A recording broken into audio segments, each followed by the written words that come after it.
just a highlight of some of the upgrades we've done to the bike. So I picked the bike up last year. I had an R1250 GS Adventure at the time as well, and tore this bike down not long after I got it.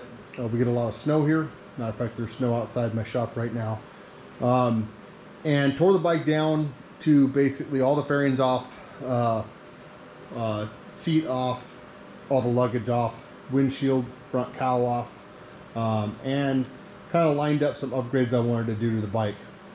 Picked them up over the winter time, got them together, got most of the bolt-on stuff added late last year, including the new Corbin seat, which I rode down to Corbin on my GS and then had them fit both the GS seat as well as the Kawasaki seat to my tail end. Anyway, wound up coming home from that. About that time, I put on the Puig tall windshield. Did that. Did the SWmotech GPS mount up on the dash. Did the SWmotech Crashbars. Did the SWmotech risers, or I believe these are actually rocks risers actually. Wound up doing all that, and also had a plan for the future for the electronics. The electronics was a little more intense, and so we will go over those soon. Also, I picked up a set of the Kawasaki Fog Lights. I don't know if they do much. They don't seem to be that great. However, any forward-facing light you have is always good, and so I picked them up from a guy online for like heck $175. So normally they're like 800 bucks. They're definitely not worth that, but I could see a couple $100. So pick those up.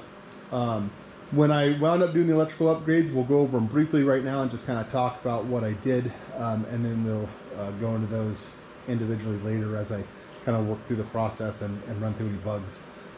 So far, no bugs. The wiring process was pretty straightforward. So ordered a Rowe Electronics amp link. It's kind of like the PD60 that a lot of us used to use, except it's relays instead of fuses. It also Bluetooths to your bike, and I'll show you what that looks like once I get there. So I used 5 of the 6 different wires. I only used 1 trigger wire because I wanted everything triggered off the 1 wire. I didn't need it triggered off of different things. And so with that, I went ahead and while the fairings were all off, ran the wiring for the new Denali D7Pros. Also, the dial-a-dim controller for that.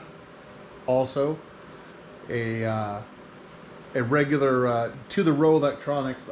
There's a 7th wire that you can use, and it's for a battery tender, so it's active and live all the time.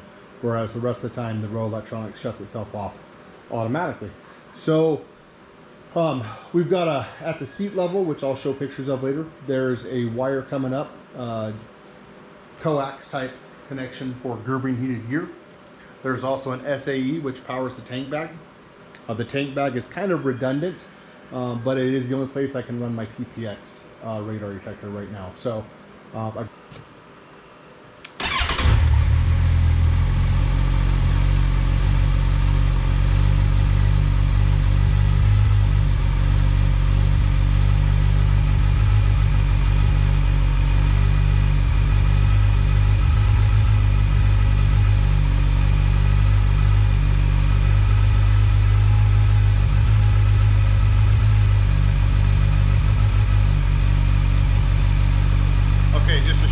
some of the items here on the bike.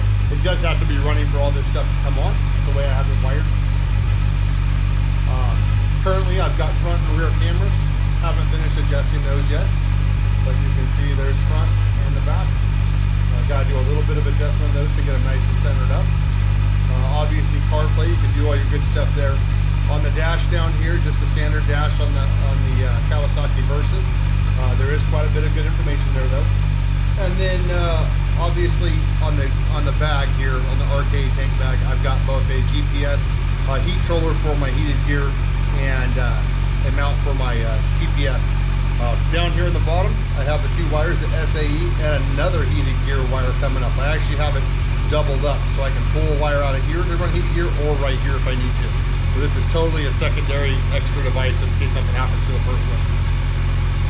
Also XM satellite with disk GPS, although I'm looking to upgrade this to probably the new Garmin XT, just so that I've got a more modern unit. And then the CarPlay will be the primary, this will be my backup. I like to long distance ride, like to ride by myself, so I like having multiple opportunities to take care of my stuff. Also have a Quadlock mount up here if I need it. If I'm running without the hang bag, I can throw my phone up there and just be able to charge. Pretty straightforward.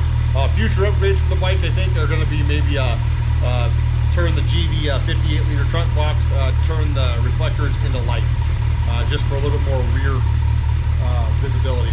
I'm not real big on rear visibility. I figure on a bike you're usually traveling faster than traffic, but in traffic, like stop and go, you know, get on the highway and stuff, you have some issues, then I think there's a place and time to make sure you've got a little extra light. So that's going to be the option there.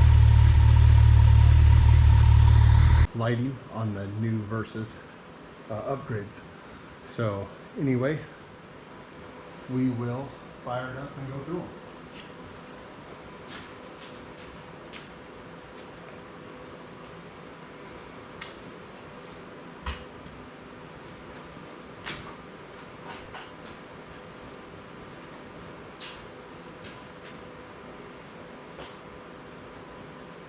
Okay, so this is just the Versys with the low beam right here.